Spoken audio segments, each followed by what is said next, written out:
Hey guys, I just wanted to jump on quick and talk about an interesting article I came across.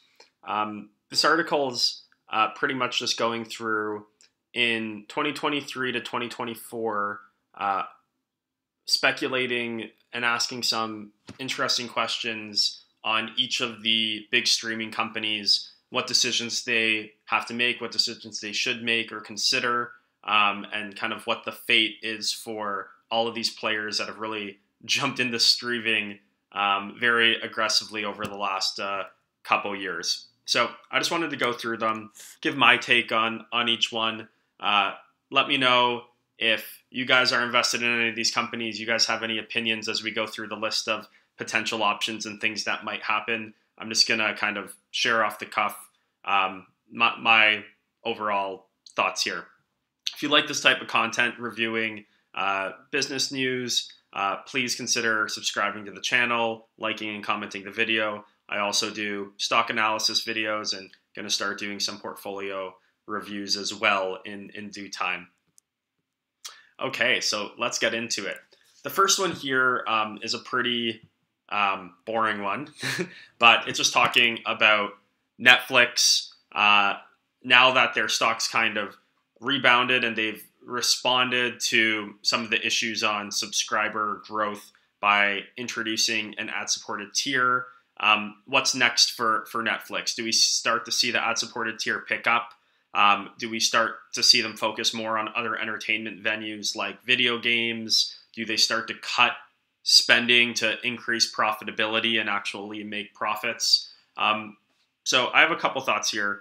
I think, first of all, and I think this kind of got lost in translation with the stock price going down so much, but Netflix is cash flow positive currently. And as they continue to scale, I imagine it's just going to get more and more positive from here for the most part, at least on an annual basis. There's obviously quarterly swings. I think with all the profit pressure, all of their competitors with Disney, Warner Brothers, Paramount, etc., have been facing, I don't think content spend across the board is going to continue to accelerate up dramatically. So I think they're in a spot where content spend has probably tapped out from a aggressive growth standpoint, and they're already profitable today, and I think they'll continue to be profitable. It's just a matter of how profitable they're going to be and what multiple do they deserve. But that's my first thought. I think in terms of spending cuts, they've already done a round of spending cuts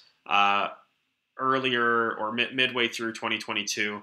I still think they strongly believe in spending on content and having a very strong consumer proposition for their service. So I don't think we're going to see any dramatically huge spending cut coming from Netflix. I think they're going to probably start becoming smarter with where they spend and how they spend, but I still think they're going to be one of the highest content spenders in the world, and I don't think that's going to change just to achieve higher short-term profitability.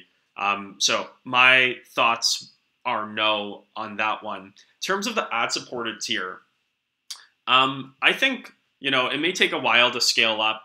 Lots of people who already have Netflix probably won't go out of their way to save a couple bucks a month, especially if they were paying for it before at the full price. So I just think as they get new users on, churn happens, and then people come back and stuff like that, it'll get more and more adoption. So I actually think the ad service is a good tier to have for lots of people who don't want to be paying 15 bucks a month or who just want the discount option and don't mind the ads. I just think it may be a slower burn in terms of how fast it picks up versus what they may have been expecting. So overall, I think Netflix has a pretty healthy business. I think it'll do well in all economies, or at least hold its own in all economies. And I think the ad tier business will do fine once it gets to scale. So I think Netflix will continue being kind of at the forefront of streaming in a profitable manner. I don't think they're in a bad position at all. Moving on to the next one. This one is probably one of the most interesting, I don't know if I want to call it an issue or opportunities in media. And it's this weird deal that Disney and Comcast have where Disney has essentially both Disney and Comcast have an option to trigger Disney to buy Hulu, Comcast's 1/3 stake in Hulu, for a minimum of a $27 billion valuation on the whole company, which would be about $9 billion for Comcast, or if the market value of Hulu is determined to be more than that, which if it is, it's probably not much more than that given, all the changes and valuation adjustments on the market as a whole. So if Comcast or Disney trigger this, it would be about $10 billion that Disney would have to pay. Disney does not currently have $10 billion that they probably feel comfortable paying with. So they'd either have to go further into debt, and they're still in a ton of debt from their 21st Century Fox acquisition because they weren't able to really de-lever because of the pandemic impacting their operation and them burning money on Disney Plus. So they're not in a great position to release more debt. And their stock price is at like a 7-year low. So they're not in a great position to dilute shareholders on equity as well. So it's really a problem for Disney on if they strategically want to get a hold of Hulu, how are they going to do it? Do they sell ESPN is something people have been throwing around. Do they sell ABC to raise money in order to go into streaming more with Hulu? On the other side of the coin, Comcast loves Hulu. And Comcast would love to buy all of Hulu from Disney. Just flip the coin the other way would probably cost them about $20 billion. So that's another interesting one. From just like an overall point of view, it makes a lot more sense for Comcast to buy Hulu than for Disney to buy Hulu. From Comcast buying Hulu, they actually get a real streaming player. I have no idea what their plan is with Peacock. They can either roll Hulu into Peacock or Peacock into Hulu, whatever they want to do, and they'd actually be a real presence in streaming versus whatever they're doing now. So this is one that's really interesting. I know Disney is a bit gun-shy to sell Hulu to Comcast because you're pretty much creating a new competitor for yourself for Disney Plus, right? By selling Hulu, not only do you not get Hulu, but now you have to compete against Hulu with Disney Plus. So does that increase, consumer acquisition cost? Blah blah blah. So this one's going to be really interesting how it plays out. As a Disney shareholder, this one's tough. I personally, and I don't have deep knowledge of the value of Hulu to the overall business and the bundle and stuff like that. But my personal thought is I would probably rather have $20 billion in the bank to kind of de-lever and invest in other things instead of the alternatives, which is either dilute shareholders further at a time where the valuation of the stock is very cheap. I really don't want to take on more debt. I really don't want to divest super profitable businesses like ESPN for another like doubling and tripling, quadrupling down on streaming. So I don't have a high conviction on what to do, but I'd probably, given the alternatives and the lack of available capital to Disney, prefer that they offload Hulu to Comcast, bank the 20 to 25 billion, and really start fixing some of the problems and turning their core business around. The next one is kind of on the same front. Brian Roberts, who I believe is the CEO of Comcast, if he does trigger that deal to take $10 billion, what does he do with it? And I think if you're not going to buy Hulu from Disney and you want to have a streaming presence, you're going to take that $10 billion and either acquire content or acquire Stars, Lionsgate, whatever it is. You're going to buy other media assets to beef up your streaming presence, since not owning a piece of Hulu means you're really not in the streaming game anymore. The other side of Comcast business is internet services, and the issue with internet services and telecoms is just the cost of 5G, and expanding 5G has been extremely expensive. The license costs are crazy. So maybe on the other side of the business, there's a way to spend it more effectively. But I think if they want to keep their strong presence in the media side, and they want to not only have a cable and a traditional segment of the business. If they get out of Hulu, they'll probably want to spend this in some way on building up their streaming business. David Zaslav's big apology tour. So obviously, Warner Brother Discoveries has been a mess for a number of reasons. We won't get into it too much, but overall, I think the sentiment here is what's next for Warner Brothers Discovery. This one's interesting. I think they are betting very big on this new service that's bringing together Discovery and HBO Max. So I think that really has to be a success. Not only does it have to gain commercial traction with an acceleration on subscribers versus what they have today, but I also think it needs to be profitable given all the other headwinds this company has. Huge debt load, over $50 billion. Not really producing a lot of free cash flow. Right now they're blaming it on, the costs of bringing the companies together and some things they didn't know about Warner Brothers. But as we turn into 2023 and the outlook for 2024, they really need to start outlooking free cash flow, EBITDA growth, paying down their debt to get it, to a place that isn't, 5,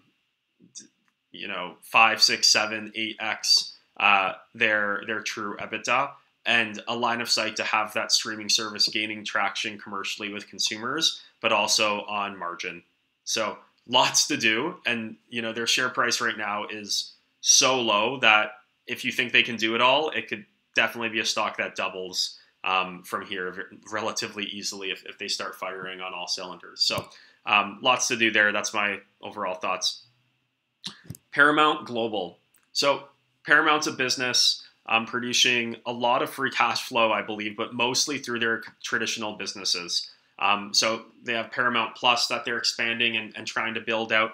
But at what point is there just going to be too many of these streaming players and really just relying on aggregators to bundle them all together? So I think the future here is either, a strategic partnership or a merger or getting bought out or buying out another company. I do not see how half a dozen of these very relatively small streaming services relying on cable revenue that is still there but is like in secular decline can really have a rosy outlook and see the business surviving in a strong way over the next number of years. So I think whether it's this year, whether it's next year, whether it's the year after, in the next short to medium term, I think there's going to be some consolidation, whether formally or informally through strategic agreements on all of these types of companies to really compete with the Netflix, the Disney, the Warner Brothers if they get their act together. It's just too hard to do it with these companies that are doing a handful of billions of dollars in revenue a year. Amazon. So I think the essence of this one is just Amazon is a bit all over the place on their media side. They're buying rights for NFL. They've invested very heavily in certain TV series like Lord of the Rings that haven't really panned out as they expected. And they're getting a lot of pressure from analysts to cut costs. They just let go of 18,000 people. Investors want them to let go of a lot more people. Cut lots of operating costs to bring margins up on their business. Their return on capital has been very low over the last number of years, I believe. So just a lot of pressure on what does this mean for their media side of their business, which has been a bit of a retention tool for overall Prime, probably not operating profitably in isolation. So eyes go to there in terms of what's next. I think Amazon has shown appetite to where they make bets and where they invest to stick to it. So I don't think they're going to slow down on the media side very much. Maybe you'll see it slightly. Maybe they won't be releasing news reports on how they're going to be investing, $300 million for the rights of a new show or something like that. But I think Amazon will keep the pressure on, and it's a very attractive service to so many consumers because they already own Prime. So they're going to grab a big piece of attention, and they're going to try to entertain their Prime members, given they have those eyeballs and they have cross-selling opportunities with advertising and other things. And they just bought MGM for $9 billion. So I don't think they're going to turn back the pressure in terms of the media side of their business, just generally speaking. I think the sentiment here on Apple is very similar. They've gone from a $3 trillion company to a $2 trillion company. Are they going to, start considering peeling back investments? Apple, similar to Amazon, when they decide they want to invest in something and make a splash in something, they tend to do it, and they tend to not really back away from competition. They do it in a different way. They have a very long-term perspective on where they play, why they play. So I don't think a turn in the market is really going to change their approach. I think they're going to continue to invest heavily and provide a great amount of value for the amount they're charging to consumers. I think at some point, Apple may roll all of their services into one product like Amazon Prime, and their Apple streaming service and their NFL and baseball right packages are probably going to be a focal point of that package that really expands and accelerates their services revenue. So I think this is part of a bigger thing that they're looking at building out and creating eyeballs and value on. So I don't think they're going to turn back at all. This is a very, very competitive industry and space as everyone's fighting for eyeballs, and companies like Apple that have cross-selling abilities and other opportunities to monetize consumers through it are just at a structural advantage. So I think long-term, they're going to be there, and it's going to be really interesting to see how many of their users, which they have, over a billion, they get on the service.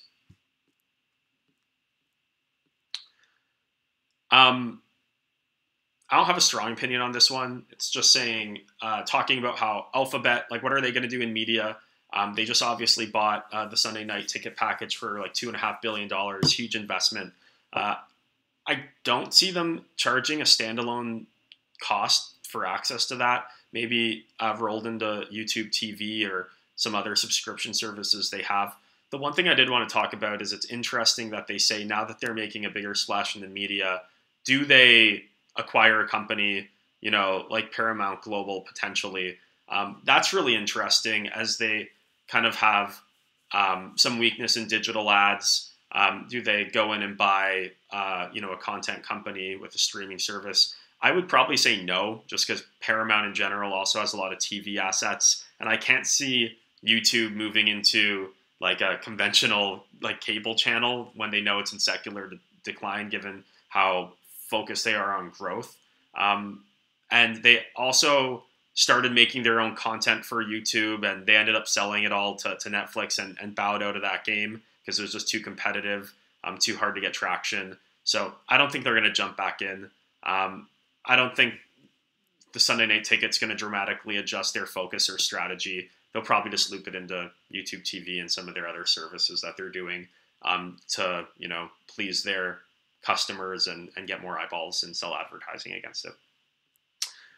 Everyone else, I kind of talked about this earlier on Paramount, but I think there's no way 3 years from now we're sitting here talking about half a dozen other media companies with very small streaming services. They're either going to merge, get scooped up, or go bankrupt, and then their content will get scooped up after that. I just don't see how it's possible as we're moving away from cable into streaming more and more, that these businesses that aren't as diversified as like a Disney and have different revenue streams and profit centers to combat secular declines over time, I don't see how they can all survive, strive, have an investor outlook that people will want to own the companies. So yeah, that's just my overall 2 cents there. But I know I went through a lot in this video, lots of different hot takes on what's going to be happening across all these different streaming companies. Would love for your opinions. Do you own any of these companies? If so, why do you own them? What are your thoughts on them? Do you think they're just too cheap, or do you have a very positive outlook on streaming, their core businesses? Would love to hear your thoughts and from you on this one. Anyways, have a good weekend, guys. Bye.